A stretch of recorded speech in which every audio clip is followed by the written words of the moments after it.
now we're at the point where we make our score predict. Well, I'll make my score prediction, and then we'll go to Preston and Eric and Johnny. I'm gonna go ahead and say that this will be a 31-14 victory for Alabama. I don't know why, but it just feels right to me. Because everybody brings their A game against Alabama, and the And running Oklahoma. game, huh? And Oklahoma. That's true. Everybody brings their A game against Alabama and Oklahoma, Yeah. and Very much.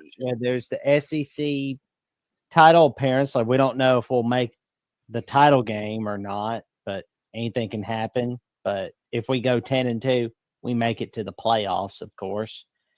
And there's that bowl streak that's at stake for Oklahoma. So the last time that they missed a bowl was the John Blake era, the last year of it. 1998. Yep. Yep. That was the year where the Big Lebowski was in theaters. There you go. Mark it 8. Yep. Let's go with Preston, man. I think I said 45-14, right? Alabama. Yes. I think that's what I said. I think that's what I said. I don't know if I can pick Oklahoma to win this game. It's just they broke my heart one too many times this season. Like Michael Corian be like, I know what you did. You broke my heart. You broke my heart. Yeah, I like your score, Jackson. That's kind of what I'm thinking is Oklahoma has had an effect starting with Tennessee this year. You saw it at Tennessee. You saw it with Ole Miss. It's hard to run away from Oklahoma. Like the defense is really that good, and their spirits had not been broken yet. And that's heartbreaking for me a little bit, and just being close to a lot of the the players' parents but teams are the best way to play Oklahoma on offense is you tell your offense, hey, here's the thing. You just go out there and have some fun today, because you're just going to go out there and play. They're going to get some wins. We're going to get more opportunities, but no pressure is going to be on you today. And it is that frees a lot of teams up to endure.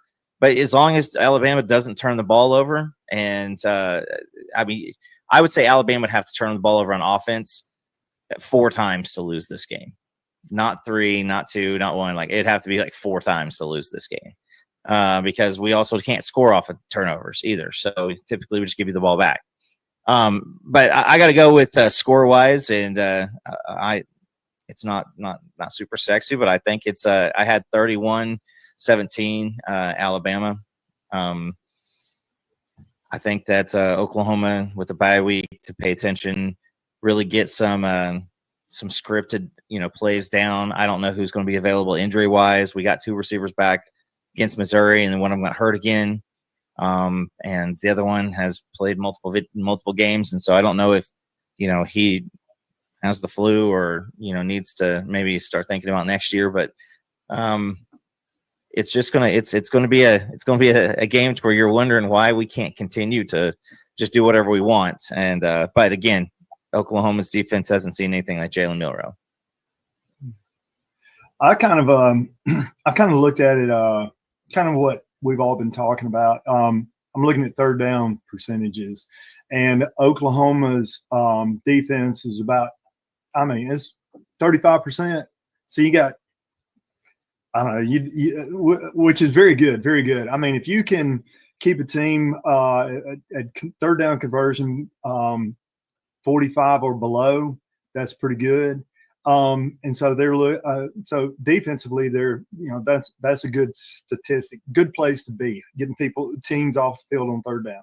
So then you go to offense, okay, and then third down on offense, Alabama is at about 50%, and that's where you want to be on offense, converting third down 50%. That's pretty good. You're going to win a lot of games.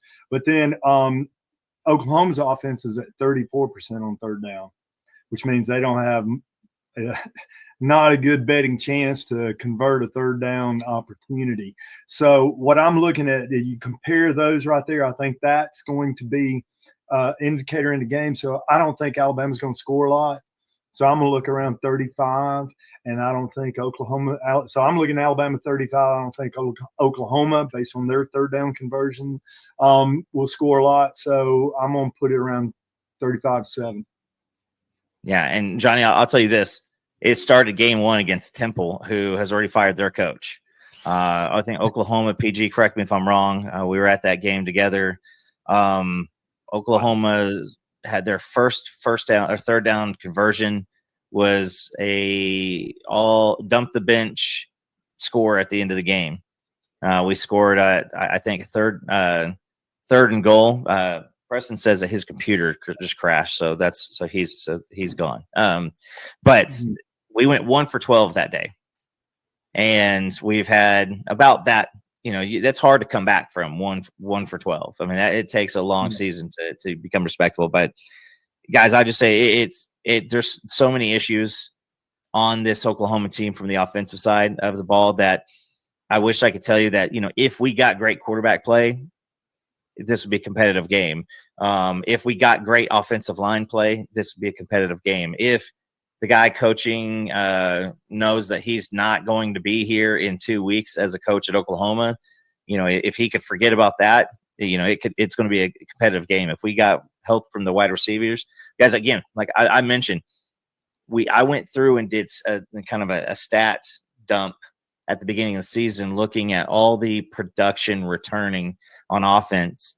And even with Jackson Arnold being a first-year starter and only a couple games of playing time, Oklahoma was in the top 3 as far as returning production. And before the third game of the season, all the top 5 receivers were gone for the year. So you can't come back from that. You can't come back from that. And it's hard. If I said, hey, listen, you guys got to go into Auburn and let's go ahead and take away Ryan Williams and I don't know your top tight end, you'd be like, well, hold on a second, that doesn't make me too comfortable. Now imagine that with like 3 other guys too. And so it's been a rough year, and this fan base is in a spot to where we're just hoping that it's a respectable game. And I promise you this, if it's a 1-score game, for a school that doesn't do moral victories, there'll be a lot of people that are happy and probably be bitching that we couldn't pull out the win, to be honest with you. So if it's a 1-score game, I think we'll have a lot of happy people. And coach will keep his job.